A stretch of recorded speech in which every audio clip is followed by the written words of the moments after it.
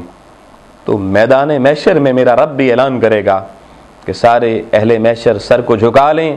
فاطمہ بنت محمد کا گزر ہو رہا ہے، اس بیوی کا بیٹا ہوں، میرے فضائل اور محاسن تم نے سنے ہیں اور تم جانتے ہو۔ یہ خطبہ جب کربلا کی دھرتی پہ سید نے دیا تو زمین اور آسمان بھی کانپ اٹھے، اتنا درد تھا امام کے لہجے میں،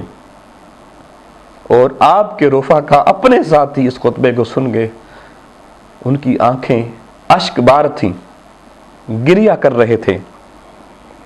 حتیٰ کہ آپ کے خیموں تک یہ آواز پہنچ رہی تھی،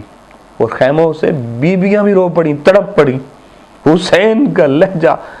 کربلا کی دھرتی پہ اتنا دردناک تھا۔ آپ دیکھیے اس موقع پر بھی سب کچھ جانتے ہوئے بھی بظاہر منہ سے ہی کلمہ پڑھنے والے سے ہی ابھی بھی ان کو بچانے کی فکر ہے، انہیں دعوت حق دے رہے ہیں۔ پتہ چلا اہل ایمان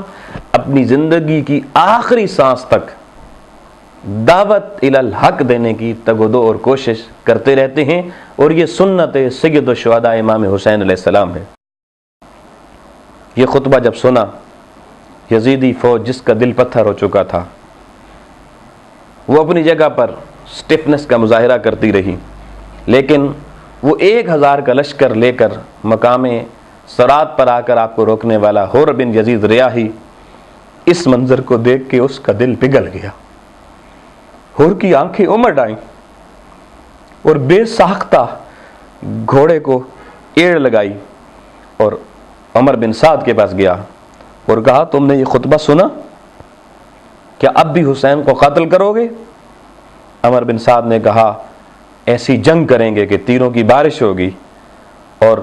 ان کے ہاتھ کٹ کے کربلا کی زمین پہ گریں گے، اور یہ جنگ نتیجہ خیز ہوگی۔ حر نے کہا جو تجویز امن پسندی کی اب بھی حسین دے رہے ہیں، کیا تمہیں وہ پسند نہیں ہے؟ عمر بن سعد کہنے لگا درست ہے، مگر میں مجبور ہوں، آنکھوں پہ پٹی، دل پہ قفل، مادیت کی ہوس آنکھوں میں ہے، کچھ نظر نہیں آ رہا۔ حر نے جب دیکھا کہ ان پر کوئی بات اثر نہیں کر رہی تو حر واقعی حر بنا، گھوڑے کو ایڑ لگائی اور سید الشہداء امام حسین علیہ السلام کی بارگاہ میں حاضر ہو گیا اور آ کے عرض کرنے لگا، بلکہ سید الشہداء کے قریب آ کر منہ پیچھے کیا اس یزیدی فوج کی طرف اور کہنے لگا خدا کی قسم میں اپنے آپ کو جنت اور جہنم کے درمیان دیکھ رہا ہوں، اللہ کی عزت کی قسم میں جنت پر کسی چیز کو مقدم نہیں سمجھتا، چاہے میرے وجود کے ٹکڑے ٹکڑے کر دیے جائیں یا مجھے جلا دیا جائے۔ یہ کہنا تھا کہ سپاہی حسینی سے ملے اور بارگاہ سید الشہداء میں عرض کیا جعلت فداک یا ابن رسول اللہ انا صاحبک الذی منعک عن الرجوع، اے ابن رسول میں رجوع کرتا ہوں، توبہ کرتا ہوں، کیا میری توبہ کی کوئی صورت ہے؟ کیونکہ میں نے آپ کو سب سے پہلے روک کے یہاں لایا تھا، قربان جائیں ظرف سید الشہداء امام حسین علیہ السلام پر، کہ این اس وقت آخری موقع پہ اور کہتا ہے میں یہاں تک آپ کو لانے والا ہوں، کیا میری توبہ ہے؟ فرمانے لگے ہاں تیری توبہ قبول ہو سکتی ہے۔ آپ نے جب اس کو گارنٹی دی توبہ کی تو حر بن یزید ریاحی نے پھر کہا حضور اب مجھے اجازت دیں کہ میں آپ کی فوج کا سالار بن کے، قافلہ حسینی کا پہلا مجاہد بن کے میدان عمل میں دشمنان حسین سے لڑنا چاہتا ہوں۔ دوستان محترم، اللہ اگر ہدایت دے تو کہاں کہاں کس کس انداز میں وہ بندے کی ہدایت کا سامان بنا دیتا ہے۔ ایک طرف فتح و نصرت نظر آ رہی ہے، ظاہری چکا چوند بھی ہے، لیکن آج دیکھیے ایک نہ ایک لیے توجہ بارگاہ عزتی میں جاتی ہے اور ایمان کا چشمہ ہر کے دل سے ابلتا ہے، اور آپ سید کی عظمت پہ قربان جائیں، اس وقت بھی معاف کر دیتے ہیں، تانا نہیں دیتے، ہمیں گھیر کے جہاں لانے والا ہے، ہمیں پھنسانے والا ہے، نہیں، امت کو پیغام دے دیا کہ دشمن چاہے جس سطح پر بھی چلا جائے، لیکن جہاں وہ گھٹنے ٹیکے اپنا رخ موڑے، آپ اس کو تانا نہ دیں، اپنی معافی کا دروازہ اس کے لیے پھر بھی کھلا رکھیں۔ قربان جائیے آپ کی معافی پر، اور پھر قربان جائیں حضرت حر کے اس حر بننے پر۔ وہی حر جب سید الشہداء امام حسین کے سامنے اس نے علم حق اٹھایا تو اب عمر بن سعد کو برداشت نہ ہوا، اور وہ جو جنگ ابھی تک شروع نہیں ہوئی تھی، اس عمر بن سعد نے اس وقت اپنے غلام کو بلایا، نیزہ اپنے ہاتھ میں، تیر اپنے ہاتھ میں لیا، جھنڈا غلام کے ہاتھ میں دیا، اور پہلا تیر لشکر حسین کی طرف چلایا، اور صرف چلایا نہیں بلکہ ساتھیوں کو مخاطب کر کے کہنے لگا کہ ساتھیوں دیکھ لو، اشہدو انی اول من رما، گواہ ہو جاؤ سب سے پہلے حسین کی لشکر کی طرف جس نے تیر چلایا وہ کوئی اور نہیں، میں عمر بن سعد ہوں۔ حضرت سعد بن وقاص رضی اللہ عنہ کی روح بھی تڑپی ہوگی، زمین پھڑکی ہوگی، ظالم بدبخت اپنے باپ کی عظمت دیکھ اور اپنی بد نصیبی اور بدقسمتی دیکھ کہ تو ناز کرتا ہے دنیا کی حکومت کے لیے، سید الشہداء کی طرف تیر چلا کر۔ اس کے بعد ظالم سپاہ ٹوٹ پڑی، دونوں طرف سے تیر چلنے لگے، تلواریں چلنے لگیں، اور کم و بیش 1 گھنٹہ 1.5 گھنٹہ یہ چاشت کا وقت تھا،